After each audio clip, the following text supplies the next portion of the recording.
소설은 태평천하가 아니라 다른 무슨 소설이 나오더라도 항상 중요하게 우리가 잊지 말아야 할 부분이 있어요. 바로 채만식 소설의 문체인데요. 얘들아, 우리 옛날에 설화에서는 신적인 인물이 등장하죠. 그리고 나서 고전 소설에 가면은 영웅적인 인물이 등장해요. 또는 제자가인 정도는 되죠. 초월적인 도수를 펼치든 아니면 인간이긴 하지만 모든 걸 다 갖춘 그런 영웅의 전형 같은 인물들이 등장하잖아요. 그런데요, 채만식 소설의 주인공은 나쁜 놈이에요. 이제 부정적인 인물이 주인공이 되는 거야. 부정적인 인물을 전면에 내세워요. 왜? 걔를 비꼬고 조롱해서 독자들로 하여금 성찰하게 만드는 거야. 그래서요, 왜 우리 미스터 방 기억하시나요? 미스터 방? 코피뚜리 집신장수 방삼복. 걔가 이제 친일행위가 아니라 그 친미행위를 하죠. 그래서 미군 장교 S소위에 붙어가지고 통역사로 말도 안 되는 통역을 하다가 거기 막 허세 부리다가 나중에 양침을 뱉고 어퍼컷 맞으면서 끝나는 그 기회주의적 인간형 등장하는 장면 있잖아요. 그런 소설도 마찬가지고 태평전화도 마찬가지인데요. 이 채만식의 소설에서는요, 항상 부정적인 인물이 전면에 내세워집니다. 그래서요, 반어적이고 풍자적인 특징이 있는 거야. 왜? 부정적인 인물이 전면에 나오니까.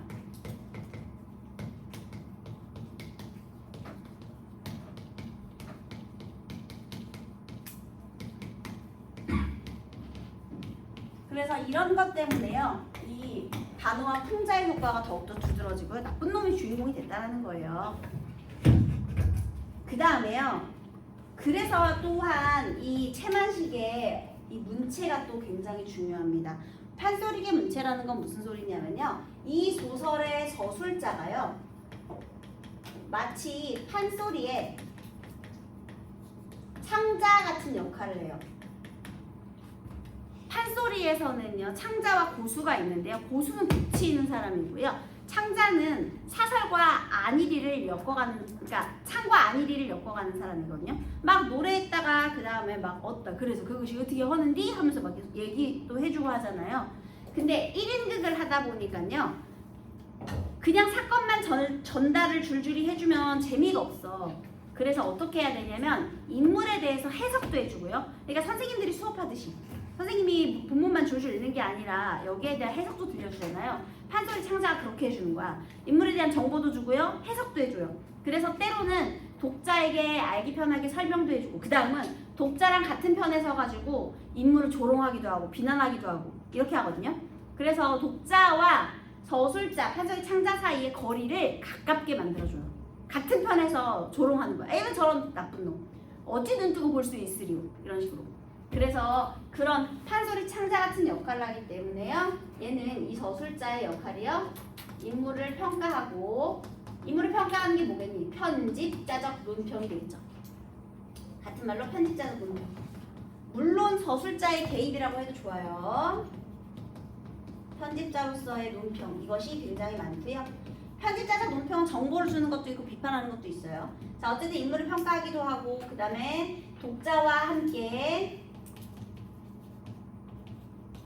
같은 편에 서서 인물을 조롱하기도 하고, 그래서 이런 역할들을 하는 겁니다. 이해의 폭을 넓혀주기도 하고요.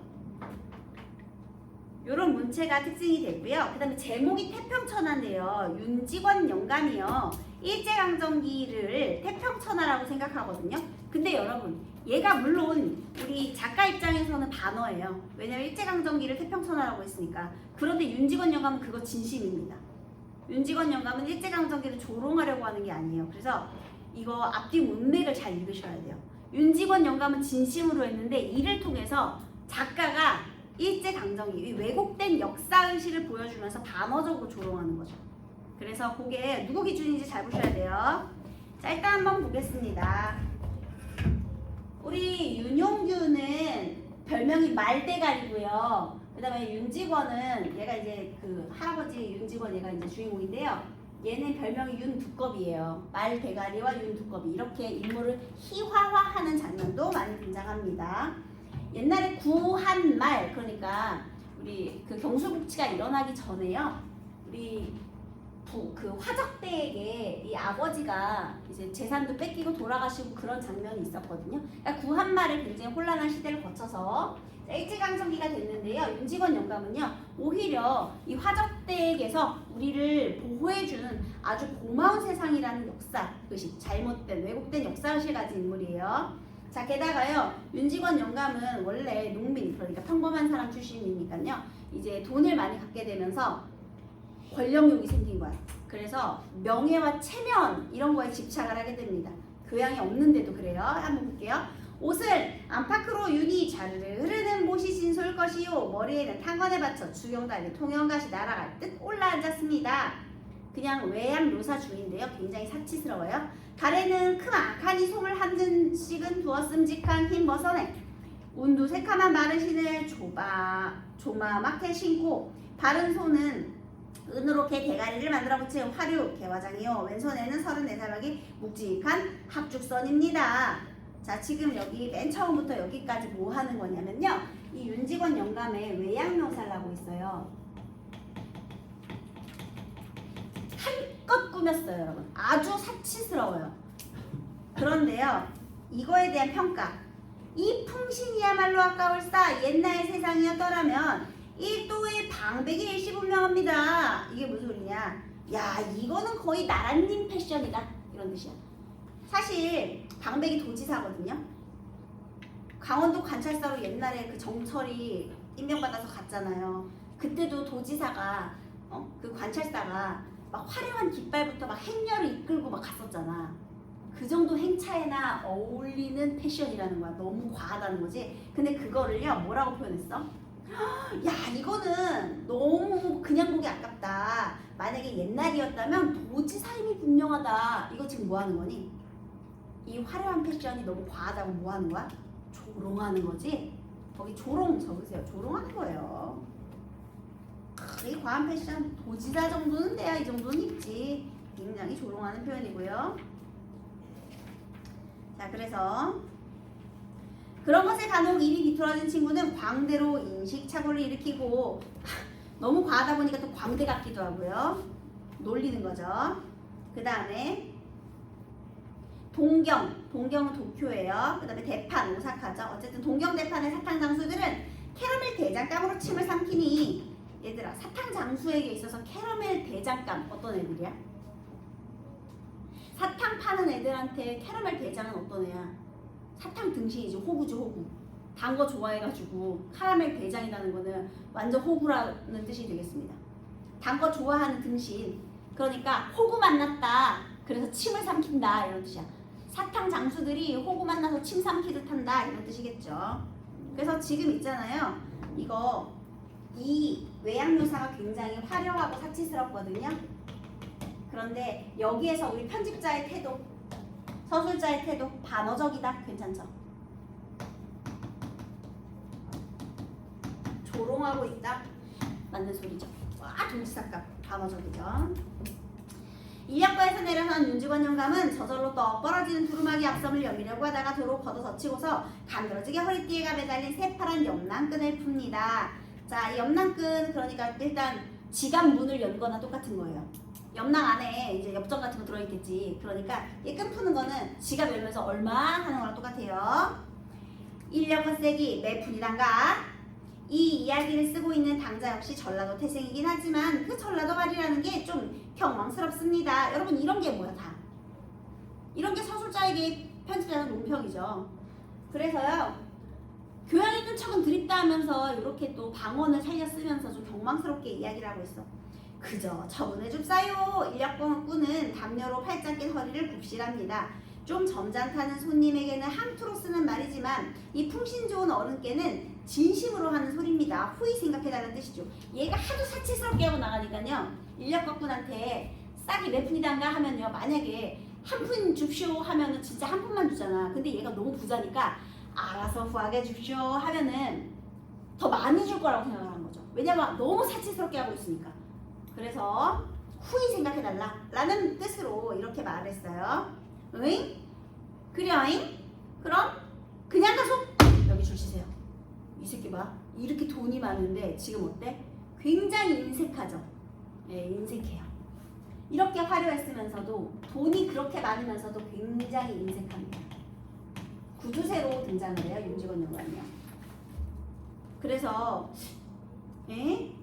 그래서 옆남끈을 다시 묶었어요. 지갑문 닫은 거예요. 인력거꾼이 어쩐 영문인지를 몰라 뚜렷뚜렷하다가 혹시 외상인가 하고 끄적끄적하면서 그럼 내일 오랍쇼니까 내일 뭐 하러 올란가? 윤직원 영감은 지금 심정이 약간 좋지 못한 일이 있는데 가뜩이나 건잔이 잔말을 씹힌 데서 적이 안색이 변합니다. 그러나 이편 인력거꾼으로 당하고 보면 무엇하러 오다니 외상준 인력거 싹 받으러 오지요 라는 것이지만 어디 모험스럽게 그런 말을 똑바로 대고 하는 수야 있나요? 그러니 말은 바른대로 하지 못하고 그래 잘못 난처한 판인데 남의 그런 속도 몰라주고 윤직원 영감은 이제는 내 할 말 다 했다는 듯이 천천히 돌아서 버리자고 합니다. 인력거꾼은 이러다가는 연대도 아니오 허파가 터질 뻔한 오늘벌이가 허파가 터질 뻔했다. 너무 힘들었다는 거잖아. 인력거꾼이니까. 그러니까 이렇게 고생을 했는데 눈 멀뚱멀뚱 뜨고 그만 허사가 되지 싶어. 대체 이 어른이 어째서 이러는지 모르겠어도 그건 어찌되었든지 간에 좌우간 이렇게 병신스럽게 우물쭈물하고만 있을 일이 아니라고 크게 과단을 내리지 않을 수가 없습니다. 저 삭 말씀이 없습니다. 해 크게 과단을 낸다는 게 결국은 크게 조심을 하는 것뿐입니다. 그래서요 이제 삭 얘기를 해야 되는 거죠. 그런데 이제 함부로 말하기 좀 그렇고 싹 네 아니 여보소 이 사람 자네가 아까 날더러 처분하라고 허전했는가? 그러니까 뭐야? 돈 줄 생각이 전혀 없다라는 거죠. 굉장히 인색해요. 그 다음 중략 부분에는요. 이제 중략 뒤에 읽어볼게요. 해가 서쪽에서 뜨겁구나. 윤직원 영감은 아들의 이렇듯 부르지도 않은 걸음을 더욱이나 안방에까지 들어온 것을 이상타고 꼬집는 소리입니다. 이게 뭐냐면요. 자, 우리 윤직원 영감에게는 아들이 있어요. 임창식인데요. 이 새끼 여자랑 노름 좋아해요. 계집질 좋아하고 노름 좋아해요. 가산 다 탕진해요. 그래서 얘한테는 별로 기대가 없어요. 그래서 얘가 이제 아침에 이제 가족들끼리 모여가지고 이렇게 뭐 조례 같은 거 할 거 아니에요? 근데 얘가 이게 온 거야, 웬일로. 그래서 비꼬는 거야. 해가 서쪽은 더 뜨겁구나. 이거는 뭐예요? 거기 아들 윤창식 조롱 적으세요. 조롱. 그 다음에 뭐 달아오냐? 돈 달라러 오지? 이것도 또 괄호하세요. 그래서 지금 얘가 얘를 뭐 하는 거야? 조롱하고 있는 거예요. 맨날 너는 돈 아니면 다 오지도 않잖아. 이런 거. 그 다음 여기 줄치겠습니다. 지체를 바꾸어 윤 주사를 점잖고 너그러운 아버지로 윤직원 영감을 속상하고 경망스러운 어린 아들로 둘러놓았으면 꼭 받겠습니다. 이거 어떻게 하라는 거야? 편지에서 문평이죠. 이거 서술자의 개입이에요. 한마디로 얘가 하도 경망스러우니까 경망스러운 아들 같다라고 윤직원 영감의 경망스러움을 비판하는 거죠. 그래서 거기 윤직원 경망 비판 조롱 서술자의 개입 또는 편집자적 논평 이렇게 적으세요. 꼭 니네 둘이 바뀐 것 같다라는 거죠. 동경서, 전부, 종학이 놈이 경시청에 붙잡혔다고요. 자 여러분 어떻게 된 거냐면요. 얘가 또 손주가 둘이 있는데요. 얘도 별로예요. 얘도 맨 그냥 돈 쓰는 것에 관심 있고 놀기만 해요. 그래서 윤직원 영감이 유일하게 이 집안에서 희망을 가지고 있는 대상이 종학인데요. 종학은 선생님 괄호로 해놨죠. 작품 전면에 등장하지 않아요. 이 작품에서 유일한 긍정적인 인물인데요. 긍정적인 인물은 인물 속의 말에만 등장을 하고 전면에는 등장하지 않아. 왜일까요? 얘가 사상주의 관계, 사회주의 운동을 하다가 감옥에 가거든요. 투옥돼요. 이거 자세히 하면 일제 검열에 걸리겠죠. 그래서 시대 상황인 만큼 얘는 전면에 등장하지 못하고요. 이렇게 부정적인 인물만 쭉 다 등장하는 거예요. 그래서 윤직원 영감의 소원이 있어요. 얘가 경찰서장이 되고요. 그 다음에 얘를 군수 만드는 거예요. 얘 지금 일본에서 유학 중이에요. 이게 유일한 희망이었는데 믿는 도끼에 발등 찍힌다고 지금 동경에서 전보가 날아왔는데 이 종학이가 어떻게 된 거야? 경시청, 그가 경찰청에 잡혔다 이런 정보가 나온 거죠. 그래서요 외치는 소리도 꺾어지며 엉덩이를 쿵 찢는 바람에 방구들이 내려앉을 뻔했습니다. 이거 과장이고요. 지금 굉장히 놀란 거죠. 모여서 온 식구가 제각각 정도에 따라 제각기 놀란 것은 물론이고요. 윤직원 영감은 마치 묵직한 몽치로 뒤통수를 얻어맞은 양 정신이 멍해 입을 벌리고 눈만 휘둥그랬지 한동안 말을 못하고 꼼짝도 않습니다. 그러다가 잊고 으르렁거리며 잔뜩 쪽을 튀고 앉습니다. 그거 웬 소리냐? 응, 그거 웬 소리야? 응. 여러분, 응, 계속 반복하죠. 이만큼 당황했다는 거예요. 그놈 동무같은 전보인가 본데 전보가 돼서 자세히는 모르겠습니다. 윤주사는 조끼 호주머니에 간밤에 전보를 꺼내어 부친에게 올립니다. 윤직원 영감은 체득 전보를 받아 쓱 들여다보더니 커다랗게 있습니다. 물론 원문은 1문이니까 몰라보고 한마디로 지식 수준이 낮죠. 윤주산의 서사 민서방이 번역한 그대로지요. 종합 사상관계로 경시청의 픽업이라니 무슨 소리다냐. 종합이가 사상관계로 경시청에 붙잡혔다는 뜻일 테지요. 사상관계라니 그놈이 사회주의에 참여를 아까보다 더 크게 외치며 벌떡 뒤로 나둥그라질 뻔하다 겨우 몸을 가눕니다. 윤직원 영감은 먼저에는 몽치로 뒤통수를 얻어맞은 것 같이 멍했지만 이번에는 땅이 지하 푹 가라앉아 수천 길 밑으로 꺼내려져 가는 듯 정신이 아찔했습니다. 여러분 그렇게 사랑하던 종학이잖아요. 근데 손주에 대한 안위에 대한 걱정보다는 지금 집안 손주 걱정보다는 집안이 몰락할까봐 이걸 챙기는 모습이 또 나타나 있는데요. 그것은 결단코 자기가 믿고 사랑하는 종학이의 신상을 여겨서가 아닙니다.